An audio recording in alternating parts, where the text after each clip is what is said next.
There are some life events so painful we wish we could forget. I thought he was going to run up on me and finish me off on the ground. But not even a bullet between the eyes has fogged the memory of NOPD officer Trevor Abney. It felt like hail hitting the car. Instead, he's haunted by total recall. I caught it in the left cheek. I thought the guy was reloading. He said, stand up and run. There was a girl in the doorway, ABC, airway, my breathing, my circulation. When we got to the emergency room, they were waiting on me at the ramp. You can't control your breathing, we're going to have to intubate you. It paralyzed me. But I can still see and I can still hear. I wasn't getting enough oxygen. The world starts collapsing in. It's like it goes gray, dark.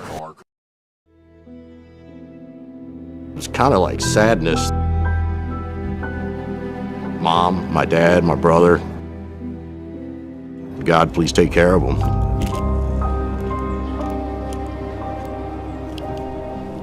That was rough, but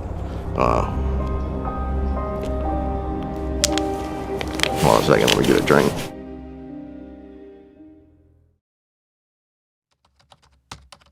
Thinking about everything that happened to me on October 30th, 2020, I feel like I need to type whatever I remember just in case. Officer Abney writes from the perspective of both a walking miracle and a walking time bomb.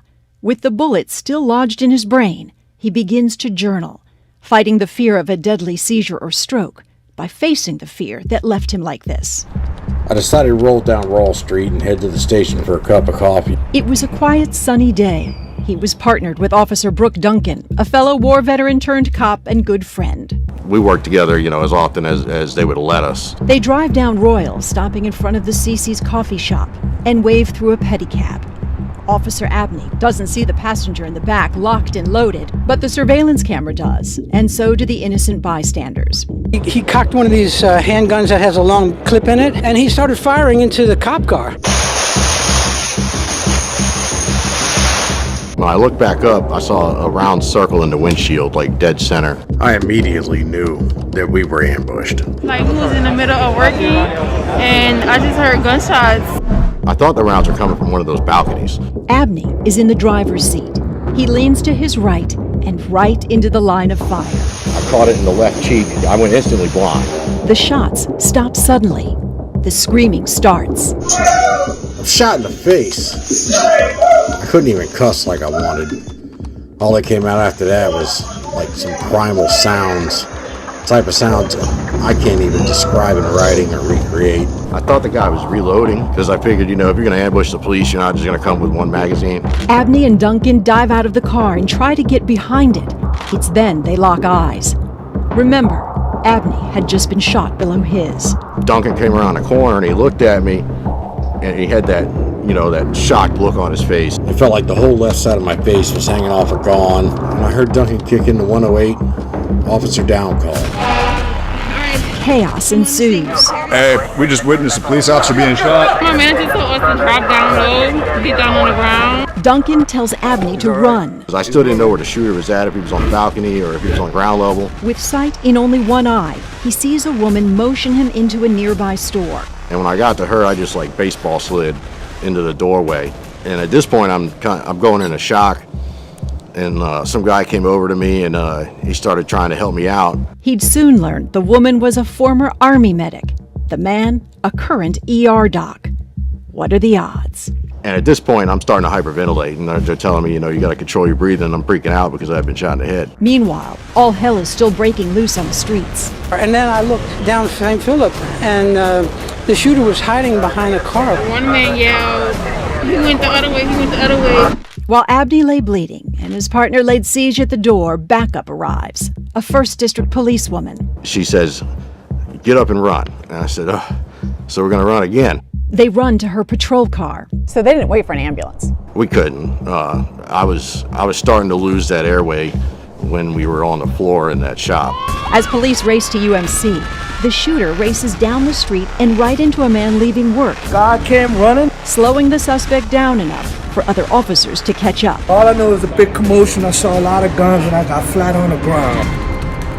Meanwhile, Officer Abney is rushed to the ER. He doesn't lose consciousness, but he is losing his breath. If you can't control your breathing, we're going to have to intubate you. And I said, do what you got to do. His muscles clench. They give him a drug that paralyzes him, but he can still see and hear. He needs more oxygen. And one of them said, no, he's oversaturated. We should give him less oxygen. In my head, I'm thinking, I need more oxygen. It gets worse when they remove him from the machine for testing and manually pump air into his lungs. That was the closest I came to, I thought I was going to die because I wasn't getting enough oxygen with that bag valve mask. And remember, he couldn't move a muscle or utter a word. Instead, he silently prayed as his world went dark. The world starts collapsing in. It's like it goes gray, dark. And then you only can see like a pinhole of what you normally see. And what were you thinking? I thought I was going to die at that point. It was kind of like sadness because I knew I have a big family support group. And so I knew that I was going to be leaving them. You know, that's a lot of people that this is going to impact. And almost like letting them down, kind of. I mean, it just like, oh, it got you. So it was hard. That was horrible. Randy Huft is Trevor's fiance. Like every day, the last thing she had said to Trevor that morning was, "You come home to me." She was at her parents' house when she got the call. He was shot in the face. I said, all right, is he alive? Yeah. I said, well, you know, is he gonna make it? We don't know. I said, damn.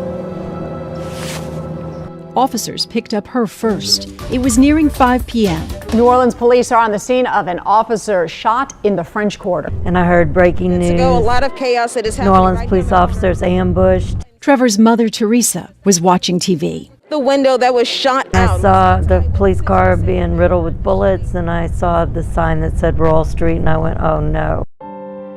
Not a moment later, her phone rang. It was left to her to tell Trevor's dad. And I said, Trevor's been shot. And he said, oh my God. And I said, we have to go to UMC. It's a 37-mile trip, and as they speed across the twin span, she prays they make it in time. After watching it on television, I told my husband on the way to the hospital, if we get to tell him goodbye, we're going to be lucky. Trevor was unconscious when Randy caught her first glimpse. When I first saw him, I didn't think he was coming home. I told him I love you. I think you gave me the best life ever. Fearing the worst, Randy says goodbye. Having no idea, he's about to make an extraordinary comeback. The doctors came in, they started trying to wake me up, and they were saying, give us a thumbs up if you can hear us. Trevor emerges from unconsciousness, aware that he's aware. And my eye was open, so I can see him and I can hear him and I can understand what he's telling me. I just can't physically do it.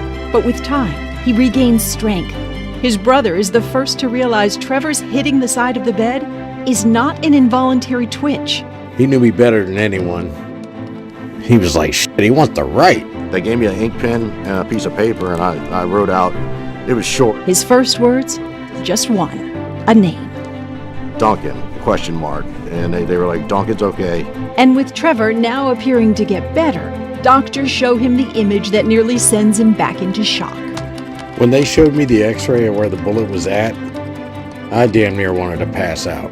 This is what he saw. The bullet lodged in the middle of his brain. It's still there. You know, with all the little bit of medical training that I've ever had, I was like, there's no freaking way I survived that. His mother wasn't shocked, though. As a baby, Trevor was the miracle it took her 8 years to conceive. And once he pulled through those first hours, she expected another one. I was thinking, we're going to get through this somehow. He's going to make it. And it's hard to argue she didn't get one. The medic in the store, the ER doc, and that bullet's trajectory. I definitely got a little bit more religious after that. Why? Just because I don't see how that's not just pure luck. And for it to like wiggle worm its way around all of that and not just cause massive hemorrhaging, there's something else going on there. So been doing a lot more praying than I did before. And that's part of being a survivor, is to survive and thrive. It's dead center, maybe a little to the left between my eyes, and it's basically in the middle from what I saw in the MRI. A 40 caliber bullet. Yeah, 40 caliber, and I believe it's a full metal jacket is what it looks like to me. A full metal jacket right in the bullseye. But no metal or malice could keep Officer Trevor Abney down, or from keeping his promise. 5 days after his fiancée told him to come home to her. 5 days after he was ambushed, he did. That's the first thing I told her when I got to the driveway, like, I'm home. So I held up my end of the bargain.